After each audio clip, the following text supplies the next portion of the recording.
कैसे हैं दोस्तों आप लोग। दोस्तों आज की ब्रेकिंग न्यूज़ है, किर्गिस्तान में जो हो रहा है ना, वहाँ पे जो पाकिस्तानी और दूसरे जो गैर मुल्की इंडियन भी बांग्लादेशी उनके साथ जो मार कुटाई उनको मारा जा रहा है, इसके ऊपर ये खबर है। दोस्तों मैं जो खबर आपको दूंगा ये कोई दूसरा चैनल आपको नहीं देने वाला। उसकी वजह ये है कि मैं इस मुल्क के अंदर स्टडी करता रहा हूँ, वहाँ पे पढ़ाई करता रहा हूँ, कई साल मैंने वहाँ गुजारे हैं और आपको ये पूरी मालूमात देगा कि यहाँ पे हुआ क्या है और क्या कुछ वो करने वाले हैं आगे। तो दोस्तों मेरा नाम है खान मिर्ज़ा शाहिद खान, सबको मेरा सलाम। सल्लु अला हबीब सल्लल्लाहु अलैहि मोहम्मद।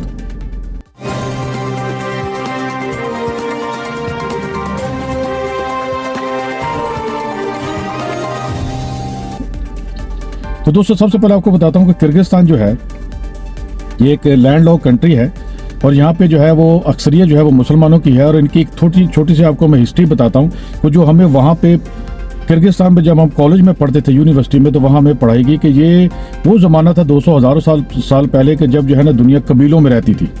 यानी कि हर कोई कबीला, जो ताकतवर कबीला होता था वो जो कमज़ोर कबीले उस पर हमला करते, उनकी लूट मार करते और उनको जनाब जो है कि कत्ल करते और बच्चों को सबको और औरतों को छोड़ दिया जाता था। तो ये इन्होंने हमें बताया कि हमारे जो कबीले हज़ारों साल पहले हमारे सारे मर्दों को मार दिया गया किर्गिज़ के, और मारने के बाद ये क्या किया कि हमारी औरतों को छोड़ दिया गया, यानी कि हमारा एक भी मर्द बाकी नहीं बचा जी। हमें वहाँ यूनिवर्सिटी में पढ़ाया गया किर्गिस्तान में। तो कहते हैं कि वहाँ पे क्या हुआ कि हमारी औरतों ने क्या किया कि वहाँ कुत्तों से मिलाप किया, यानी कि शादी वादी की। मैं अदब के दायरे में रह के लफ्ज़ इस्तेमाल करता हूँ। कहते को आगे फिर हमारी नस्ल आगे ये बढ़ी। हालांकि बायोलॉजिकली ऐसा मुमकिन नहीं है, हज़ारों साल पहले एक कहानी होगी झूठी, ऐसे इन्होंने बनाई। मगर ये इसको दावा करते हैं कि हमारे जो अबाउजदाद थे या पुरख थे वो ये थे। और अब उसके बाद क्या हुआ कि फिर उसके बाद वक्त गुजरता रहा और इसके अंदर एक रिस्म जो है इन लोगों के अंदर वो पैदा होगी कि ये क्या करते कि जब शादी करते ना, तो शादी करने के लिए क्या होता है कि कहीं दूर कहीं ये जा रहे होते, यानी उस जमाने में जो सवारी होती थी वो घोड़े होते थे। तो कोई भी बंदा घोड़े पे जा रहा है तो जो उसने देखा कि वहाँ कोई लड़की है, किर्गिज़ लड़की, जो कि उसको बड़ी अच्छी लगी, वो वापस घर आया, घर आके अपने दोस्तों को, रिश्तेदारों को, अपने घर वालों को बताया कि मुझे वो लड़की मैंने देखी, वो बहुत प्यारी है, तो मैं इससे शादी करना चाहता हूँ। अब ये करते क्या थे कि शादी के लिए वो ये जाते वहाँ पे और उस लड़की को ज़बरदस्ती अगवा करके लेके आते। अगवा करने के बाद वो जो लड़के के घर वाले वो भी साथ मिले होते और लड़कियों को बोलते कि अब तुम यहाँ आ गई हो, अब तुम कहीं जाने वाली नहीं है। और ये हज़ारों साल पहले ये रस्म जो थी बड़ी आम थी, यानी कि लड़कियों को अगवा किया, यानी कि आने वाली बीवी को, दुल्हन को, उसके बाद ज़बरदस्ती उससे शादी की। वो उसको पसंद है या नहीं है, बस वो उसकी मर्जी नहीं चलने वाली। और ये रस्म चलती रही। उसके बाद ये लोग मुसलमान हो गए, तो मुसलमानों ने आके इस पर पाबंदी लगा दी। उन्होंने बोला कि ये क्या, औरत की मर्जी इसमें क्यों शामिल नहीं है।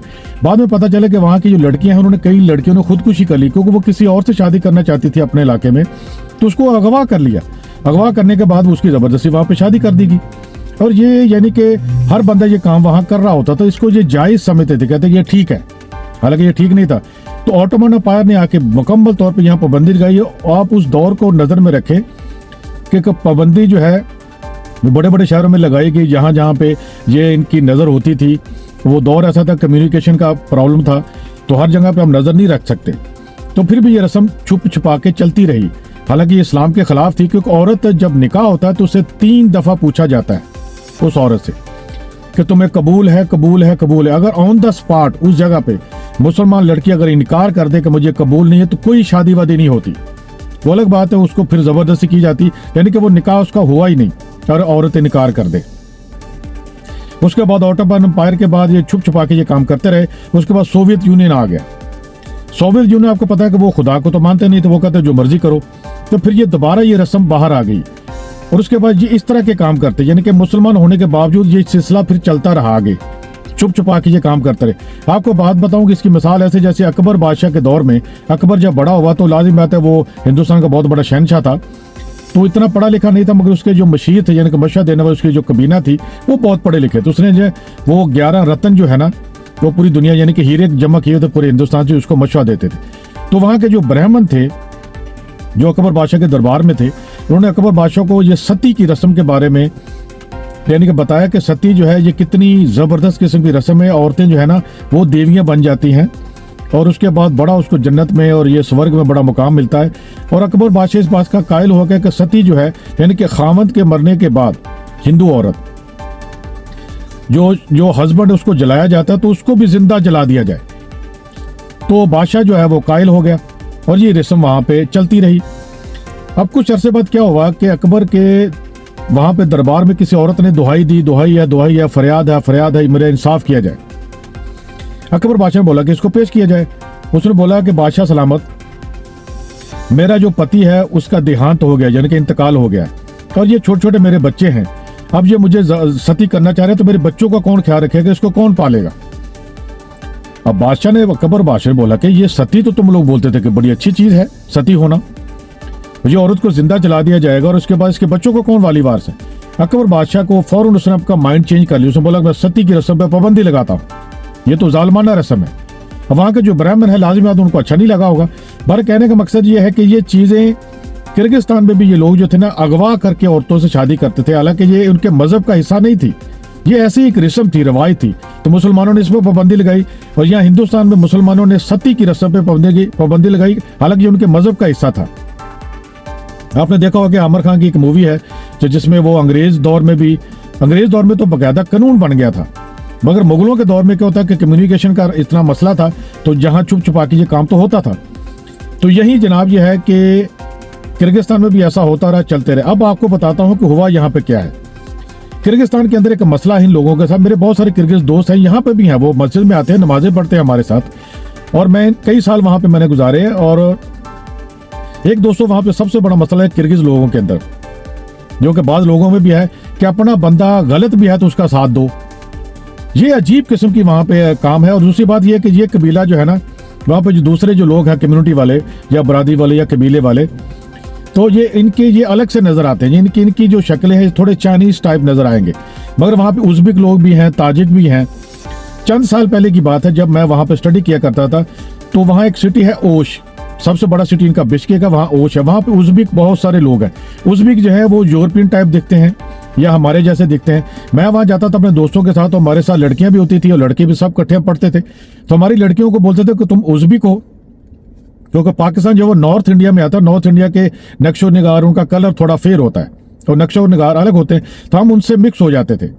तो मुझे कभी लोग बोलते थे, मुझे देखे कि तुम तुर्की हो, मेरे बाल उस वक्त बहुत ज्यादा घने थे और थोड़ा सा काफी ज्यादा यंग था, तो लोग मुझे बोलते हैं कि तुम तुर्की हो, मैं नहीं, मैं पाकिस्तानी हूँ। कोई ईरानी मुझे बोलता है, यानी हम लोग ये सब इस खित्ते के लोग वहां पे ये मिक्स जो है ना समझे जाते हैं। तो वहां पे उज़्बेक लोग हैं वो इनके मुकाबले में ज्यादा, यानी कि नक्शो निगार में ज्यादा अच्छे खूबसूरत ये। और फिर यहाँ इनकी ये भी वहां मसला तो उज़्बेक लोगों के साथ शुरू हो गया। उज़्बेक लोग जो ज्यादा मेहनती और वो ज्यादा यानी कि मेहनत करने वाले कारोबार, उन्होंने अपने कारोबार बहुत ज्यादा वहां पे सेट कर लिए ओश सिटी के अंदर। और कुछ अरसे के बाद यहाँ पे उनका भी उनके साथ झगड़ा हो गया, बातों बातों में उससे झगड़ते, ये काम वाम ज्यादा नहीं करते ये। और जहां भी इंडियन, पाकिस्तानी, बंगाली या ईरानी या अफगानी वहां पे आके स्टडी करते हैं, नेपाली भी, तो ज्यादा वो इंटरेस्ट रखते थे या दिलचस्पी लेते थे या रिश्तेदारी करना चाहते थे तो उज़्बेक लोगों के साथ। इनको ये भी मसला था कि हमारे जो है लड़कियां हैं जो हमारी, इनको को पूछता नहीं है। ये अजीब से आपको बात लगी कि मगर ये अंदर की बात जो आपको कोई दूसरा बताने वाला नहीं है।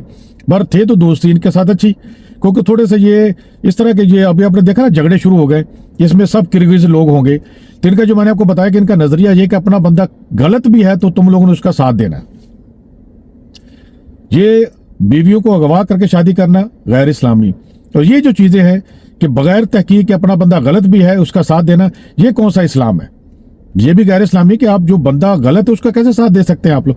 बहरहाल आगे चलते हैं। ये अच्छे बुरे लोग हर जगह पे होते हैं, सारे किर्गिज ऐसे नहीं है, अच्छे भी हैं वहां पे, मगर शर पसंद जो है उसका फायदा उठाते हैं। अब क्या हुआ कि वहां पे जनाब हंगामे शुरू हो गए ओश के अंदर। वहां पे उज़्बेक लोगों को इन्होंने उनकी दुकानें जला दी, उनके कारोबार का बेड़ा गर्क कर दिया, जो आजकल ऐसे हो रहा है इसी तरह वहां पे किया गया। और वहां पे एक पाकिस्तानी लड़का था, उसके उसी तरह जहां वो रहता था उसको पकड़ा, उसको मारा इन लोगों ने। वो बोलता कि मैं भाई उज़्बेक नहीं वाले, उसकी शक्ल उज़्बेक जैसी थी। वो पाकिस्तानी था, नॉर्थ इंडिया का या नॉर्थ पाकिस्तान का, पर उस बेचारे को मार दिया इन लोगों ने। ये तकरीबन इस बात को मेरे ख्याल 13 साल हो गए इस बात को। उस वक्त क्या हुआ कि ये हंगामे जो बहुत ज्यादा फूट पड़े और फिर पूरे किर्गिस्तान में चले गए हंगामे सारे। और वो शर पसंद वहां पे जो लोग थे ना, उन्होंने क्या किया कि अब उनको मौका मिल गया, उन्होंने क्या बड़ी बड़ी दुकानें लूटना शुरू कर दी, इलेक्ट्रॉनिक्स की दुकानें, गारमेंट्स की दुकानें और दूसरी चीजें, यहाँ पे फ्रिज, टीवी, ये चीजें मिलती। और वहां तर्किश लोगों ने बड़े बड़े वहां पे जो स्टोर बनाए हुए थे लोगों को, ग्रोसरी स्टोर, बड़े बड़े 2-2, 3-3 मंजिला, यानी कि डिपार्टमेंट स्टोर जिसको बोलते हैं, जिसके बड़े बड़े डिपार्टमेंट होते हैं, वो भी लूट लिए गए, जला दिए गए। यानी कि वो जो शरपसंद लोग थे ना लूट मार करने वाले, वो भी मैदान में आ गए। खूब उन्होंने जनाब लूटा। और मैं किस्मत से मेरी अच्छी थी कि मैं उससे पहले यहाँ पे वापस अमेरिका आ गया। मैं यहीं से वहाँ पढ़ने के लिए जाता था, तो वहाँ पे लोगों से मेरा राब्ता होता था और उनकी मतलब कि किसी फाइनेंशियली भी मदद हुई तो मैंने, बर ये अलग बात है, छोड़े इस बात को। अब क्या हुआ कि वहां पे बड़ी मुश्किल से इसको कंट्रोल किया गया और सारे किर्गिज मिल के जनाब वो लूट रहे हैं गैर मुल्कियों को।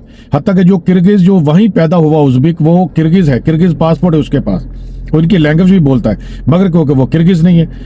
और इसी तरह आगे ये सिलसिला चलता रहा। अब चंद साल पहले की बात है। हाँ, एक बात और बता दूं आप लोगों को, उस वक्त पाकिस्तान पीपल पार्टी की हुकूमत थी और शाह महमूद कुरैशी उस वक्त फॉरेन मिनिस्टर थे। किसके? पाकिस्तान के। उसको पता चला, कमाल काम किया शाह महमूद कुरैशी साहब ने। उसी वक्त उसको बताया गया कि वहां पे जनाब ये मामला तो हो गया, हमारे स्टूडेंट वहां फंसे हुए हैं। उस वक्त सैकड़ों में थे स्टूडेंट हमारे। तो उन्होंने क्या कि फौरन तौर पे ना पाकिस्तान का जो एयरफोर्स का दूसरा चार्टर त्यारा वहां पे भेजा किर्गिस्तान में, तो उसको रेस्क्यू किया गया जो पाकिस्तानी स्टूडेंट है, और नेपालियों को भी लाया गया। तो उस वक्त बड़ी सबसे अच्छी बात की शाह महमूद कुरैशी ने, इंडियन गवर्नमेंट से रब्ता किया कि बच्चे सबके साझे होते हैं, अगर आपको अभी आपने वहां पहुंचने में आपको देर है या वहां पहुंचने में नहीं पहुंच पा रहे, तो मैं आपके बच्चों को भी वहां उठाता हूं अपने जहाज में लेकर, तो पाकिस्तान लेके आते हैं हम लोग, और यहां से बाद में इसको दिल्ली भेज दिया जाएगा, आप जैसे कहे। तो इस बात का इंडियन गवर्नमेंट ने उस वक्त बहुत अच्छा उन्होंने अप्रिशिएट किया। उसने बोला कि हम भी यहाँ से निकल पड़े हैं, आपकी बड़ी मेहरबानी। यानी कि उस वक्त दोस्ती भी एक अच्छी फजा कायम हो गई थी। तो बार ये हुआ कि वहां पे इंडियन भी पहुंच गए, इंडियन गवर्नमेंट भी, तो अपने अपने बच्चों को वहां से निकाल के लेके आ गए। अभी भी इसहाक डार साहब, आप शाह महमूद कुरैशी अभी भी माशाल्लाह जिंदा है, अल्लाह ताला उनको सेहत दे। अब पूछे उनसे, अब आप फॉरेन मिनिस्टर है, या शायद आपका ध्यान अभी तक वो उसमें ही जाता है कि आप खजाने के मालिक बने, ठीक है आप बने, पर इस वक्त हम लोग सब परेशान है। आप अंदाजा करें कि आप बाप हैं इसहाक डार साहब, आपके बच्चे भी अगर वहां होते तो आप क्या इतनी देर करते आप लोग? अब ऐसी को वहां बोले कि जिस तरह शाह महमूद कुरैशी साहब ने फौरन एक्शन लिया था, अपने बच्चों को वहां से निकाल लिया था, आप भी प्लीज ऐसा करें। मैं आपको ये बता दूं इसहाक डार साहब, वहां पे ये अब कंट्रोल से बाहर हो गए, वहां की पुलिस भी हमारी पुलिस जैसी है, वो इनका साथ नहीं देने वाली। अब ये हंगामे आगे मजीद बढ़ेंगे और जनाब ये आगे बढ़ते जाएंगे। जिस तरह अमेरिका में जॉर्ज फ्लॉयड का कत्ल हुआ था ना, या उसको पुलिस वालों ने मार दिया था, तो पूरे अमेरिका में अंदर हंगामे फूट पड़े, तो दुकानों को लूट मार शुरू हो गई थी। अब ये किर्गिस्तान में होने वाला, मैं पहले अपनी आंखों से देख चुका हूं ये चीजें, तो ये थी। और ये दूसरी बात यह है कि इनको गैर मुल्कियों से मसला है। और क्या मसला है कि चंद साल पहले की बात है, मैं आपको बताऊं, मैंने इस पे एक वीलॉग भी बनाया हुआ, मेरी पिछली वीडियो में देखें। पाकिस्तान के अंदर कुछ लोगों ने क्या करना शुरू कर दिया है कि इश्तिहारबाजी शुरू कर दीजिए, किर्गिस्तान के अंदर जनाब $500 महीना आप कमाएं। अरे वो गरीब मुल्क है, वहां $500 महीना कौन कमाएगा वहां पे जाके? तो लोगों ने क्या किया, एजेंटों ने क्या किया, को मुल्क के हालात ऐसे हैं, तो जहां भी डूबते को तिनके का सहारा, इकॉनमी का बेड़ा गर्क किया हुआ पिछले 2 साल से नीचे जा रहे हैं हम लोग। मादर चाहता हूं आपको बुरा लगेगा, मगर ये हकीकत यही है। तो लोग जो है मुल्क छोड़ छोड़ के जा रहे हैं। हालांकि किर्गिस्तान जो है वो ऐसे जैसे अब श्रीलंका चले गए, तो वहां पे लोगों को भेजना शुरू कर दिया, पैसे लेके वीजे लगवा के। वहां पे कोई जॉब नहीं, कुछ नहीं, तो लोगों को वहां क्या मिलती है कि घर घर फूड डिलीवरी की जॉबें मिलती, या वहां पे छोटे मोटे और वो काम मिलते। $500 क्या मिलना था, $200 भी नहीं उनको महीने का मिला। अब वहां पे हुआ कि जितनी भी नौकरियां हैं ये पाकिस्तानियों ने संभाल ली, डिलीवरी कर रहे, फलां कर रहे, और किर्गिज लोग ये देख रहे, तो वैसे भी गैर मुल्कियों को, यानी कि वहां के उज़्बेक लोगों को, ताजिक लोगों को वो इतना ज्यादा वो बर्दाश्त नहीं करते। तो ये तो पाकिस्तानी आ रहे हैं, बंगाली आ रहे हैं, फिर इंडियन भी जाना शुरू हो गए, वहां पे जॉबें करना शुरू हो गए, और उनको इस बात का गुस्सा था, और ये देख रहे होते थे कि ये फिर लावा पकना शुरू हुआ। अभी क्या हुआ कि अब दोस्तों आपको बताता हूँ, असल बात की तरफ आता हूँ। वहां पे जो है ना, जो स्टडी है ना, वहां पे सस्ती है दूसरे मुल्कों के मुकाबले में। आप इंजीनियरिंग में जाए, ज्यादातर लोग मेडिकल वहां पढ़ने के लिए जाते हैं, जिस तरह मैं गया था मेडिकल के लिए ना, डॉक्टर बनने के लिए। तो वहां पे क्या होता है कि वहां पे लोग जाते हैं और वो सस्ता है, पाकिस्तान से, इंडिया से ज्यादा सस्ता है, और मेरिट भी इतना ज्यादा नहीं है। यूनिवर्सिटी उनकी अच्छी है, पढ़ाई अच्छी है, और वहां पे जब के अपने लोग, अपने टीचर भी है वहां पे, अपनी उर्दू और हिंदी में वो आपको लैंग्वेज देते हैं, पढ़ाई देते हैं। अब क्या हुआ कि वहां पे जनाब यह है कि वहां पे कुछ और भी इंटरनेशनल स्टूडेंट वहां पे आना शुरू हुए। अब यहाँ के इजिप्ट से, यानी कि मिस्र से कुछ स्टूडेंट आए, उन्होंने वहां हॉस्टल में रहते थे, और किर्गिज लोगों का मसला है ये लड़ाई झगड़े वगैरह ये चीजें, कि इनके बर्दाश्त इसके अंदर है नहीं, पता नहीं इनको क्या है, इनको ट्रेनिंग देनी पड़ेगी कि सब आपस में भाई भाई हैं, कोई ऐसा मसला नहीं है। बहरहाल ये अच्छे बुरे लोग हर जगह पे होते हैं, वो इकट्ठे ही एक हॉस्टल में रह रहे थे। तो मिस्री और किर्गिज जो है आपस में उनका झगड़ा हो गया। और झगड़ा बढ़ता गया तो जो किर्गिज हैं उन्होंने कहते हैं कि मैंने जो कॉल करके पता किया वहां पे कि मिस्री लोगों से मार खाई। मिस्री इसी तरह थोड़े ज्यादा ताकतवर होते हैं, जैसे हमारे पंजाब के और पठान जो लोग हैं या बलोच हैं जो दूसरी कौमें हैं, बड़े ऊंचे लंबे जवान तगड़े होते हैं। तो मार खाने के बाद जनाब क्या कि वहां आजकल है सोशल मीडिया का दौर, उन्होंने क्या हुआ कि बाद लोगों ने फिर झगड़ा किया तो वहां पे मोबाइल ऑन कर लिया, मोबाइल ऑन किया। मोबाइल ऑन करने के बाद उसमें जो है कि मिस्री इनको मार रहे हैं, किर्गिज मार खा रहे हैं, और ये वीडियो वायरल कर दी गई और सोशल मीडिया पे डाल दी गई, फेसबुक पे, टिकटॉक पे। अब किर्गिज लोग तो ये तैयार बैठे होते हैं इसका मामले के लिए, अच्छा ये जनाब बाहर से आके हमें मार रहे हैं और बगैर किसी वजह के, किसी को पता नहीं कि इसमें झगड़े की वजह क्या है, सिर्फ ये कि किर्गिज मार खा रहा है, ये वजह है। अब जनाब जितने भी वहां पे लावा तो पक रहा था, गैर मुल्की आ रहे हैं यहाँ पे, ये काम कर रहे हैं, हमारी जॉबें ले रहे हैं, अब शुरू हो गया काम। उसमें पाकिस्तानी भी कूद पड़े, उसमें कुछ स्टूडेंट उन्होंने उनको सुलह करवाने की कोशिश की, हाथापाई पे उनको भी हाथापाई हो गई। अब लाजिम है वहां पे आपको मारेगा तो आप तो कब तक मार खाओगे, तो पाकिस्तानी ने भी उनको 1 2 4 लगा दी। अब उनकी वीडियो भी उन्होंने वायरल कर दी, ये देखो ये पाकिस्तानी, या हो सकता है तीसरा हाथ भी वहां स्लीपर सेल हो किसी मुल्क के, वो वहां काम कर रहे हैं कि यहाँ पाकिस्तानियों को इनको टारगेट बनाया जाए। ये भी हो सकता है आने वाले वक्त में ये पता चले कि वहां पे किसी मुल्क के स्लीपर सेल हो सकते हैं, इनको आपस में लड़ाया जाए। पर यह है कि अब ये हगामे इतने फूट पड़े हैं, उन्होंने क्या किया कि जहां जहां पे पाकिस्तानी, क्योंकि इनकी हमारी शक्लें आपस में डिफरेंट है, पहचानना आसान है, हम उज़्बेक की तरह नजर आते हैं पाकिस्तानी जो है, और इंडियन भी ऐसे ही हैं। तो बार यह है कि वहां पे जनाब है कि खूब मार्केटाई हो रही है, और वहां पे जो हॉस्टल है उसको जनाब पकड़ के उसका दरवाजा तोड़ा जा रहा है, और अंदर जाके और पाकिस्तानी स्टूडेंट और जो लड़कियां नॉर्थ इंडियन टाइप की लड़कियां हैं जो इंडिया से, उनको भी नहीं छोड़ा जा रहा है। और बाज़ जगह पे ये इतलात आ रही है औरतों के साथ बदतमीजी लड़कियों के साथ की जा रही है, उनको छेड़खानी की जा रही है। पर कुछ इतलात ये भी आ रही है कि 1 2 पाकिस्तानी वहां पे हलाक हो गए, मगर ये सिर्फ एक खबर है, अभी इसकी कुछ तस्दीक नहीं हुई, कंफर्मेशन किसी के पास नहीं है कि वहां पे कोई हलाक हुआ है। मगर 28 से ज्यादा अभी तक, जब तक मैं आपसे बात कर रहा हूं, 28 से 30 बंदे शदीद जख्मी हो गए, उनको अस्पताल लेके गए। अब मैं आपको बता दूं, मैं बार बार पाकिस्तानी गवर्नमेंट से कह रहा हूं कि ये रुकने वाला नहीं है, पुलिस जो है वो इनको नहीं रोक पाएगी, और उसके बाद ये आगे मामला बढ़ेगा, तुर्कियों के फिर स्टोर लूटे जाएंगे, और जितने दिन वहां पे कारोबारी लोग हैं उनके साथ यही होगा। इसी वजह से यहाँ पे इन्वेस्टमेंट कम होती है इनकी, किर्गिस्तान के इस तरह के लोगों की। अब दोस्तों वहां पे, अब मैं जब था इतने ज्यादा स्टूडेंट नहीं थे, अब वहां पे 10,000 पाकिस्तानी स्टूडेंट वहां पे स्टडी कर रहे हैं। अब आप अंदाजा करें कि कितने पैसे उनको फायदा हो रहा है पाकिस्तान की तरफ से। मगर यह है कि किसी को ख्याल है इस बात का कि जो शर पसंद लोग उनको चाहिए लूट मार, और 10,000 से ज्यादा इंडियन स्टूडेंट है वहां पे, और बाकी इंटरनेशनल स्टूडेंट अलग हैं। मैंने पिछली वीडियो में, चंद एक वीडियो मैंने आपको बताया था कि पाकिस्तान का एक अदारा है जो कि खैराती सदका खैरात देने वाला, वो है दावत इस्लामी। ये पहला अदारा है जो वहां पहुंचा हुआ, हालांकि अरब के लोग भी वहां पे ये काम करते हैं, मगर पाकिस्तान की तरफ से दावत इस्लामी वाले अपने राशन पानी उनको गरीबों को दे रहे हैं। उन्होंने ख्याल किया इस बात का कि पाकिस्तान एक प्राइवेट अदारा है, वो हमें या हमारे गरीबों को आके यहाँ पे फूड दे रहा है, उनकी यानी कि उनकी मदद कर रहा है। वो सब लोग भूल गए, वहां पे मरकज भी है, बिश्केक के अंदर है, आप पता नहीं उसका क्या बना होगा। तो ये दोस्तों ये थी खबर आपकी, और जैसे मजीद इसकी खबरें मिलेगी मैं आपको इसकी इतला करता रहूंगा। अब मैं बार बार पाकिस्तानी गवर्नमेंट से कह रहा हूँ और इंडियन गवर्नमेंट से भी रिक्वेस्ट कर रहा हूँ कि अपने स्टूडेंट की वहां हिफाजत करें, वहां की गवर्नमेंट से बात करें। अभी वहां पे मिलिट्री आ चुकी है, और मिलिट्री जो है वहां पे टेक ओवर करी, क्योंकि पुलिस के पास की बात नहीं, मैं अपनी आंखों से देख चुका हूं। तो दोस्तों फिर दूसरा, जैसी कोई ताज़ा खबर आएगी, ये ब्रेकिंग न्यूज़ से मैंने आपको देनी थी, इसलिए मैं गाड़ी में बैठ के जल्दी आपको वीडियो बना रहा हूं। अभी मैं जा रहा हूं किसी जगह पे, मैंने कहा रोक के आपको ये वीडियो बना के दूं, और ताकि आपको पता चले असल हकीकत क्या है। तो दोस्तों सच जान के जियो, तो अपने बच्चों को बचाओ, और जनाब यह है कि किसी भी अपनी गवर्नमेंट से पूछो कि भाई हमारी बच्चे हर सूरत में सही सलामत अपने कंट्री में आने चाहिए। जिस तरह शाह महमूद कुरैशी साहब ने उस वक्त किया था, इंडिया से रब्ता किया था और इंडियन को बोला था, तो इंडिया की गवर्नमेंट ने बहुत अप्रिशिएट किया था। तो दोस्तों फिर दोबारा किसी वीडियो मुलाकात होगी। अस्सलाम वालेकुम। और रशियन में बोलते हैं इसको दसविदानिया, और किर्गिज में बोलते हैं किसी चीज को कंदेस यक्षे। तो भाई किर्गिज फ्रेंड, मैं आप लोगों को रिक्वेस्ट करता हूं कि मेरी ट्रांसलेट कर दी जाए, अगर बंदा को वहां पे वीडियो देख रहा है, कि किर्गिज तुम हम लोग सब आपस में भाई भाई हैं, इस चीज को छोड़ दो, ये शर पसंदी, फिर तुम्हारे मुल्क में आके कोई इन्वेस्टमेंट नहीं करने वाला।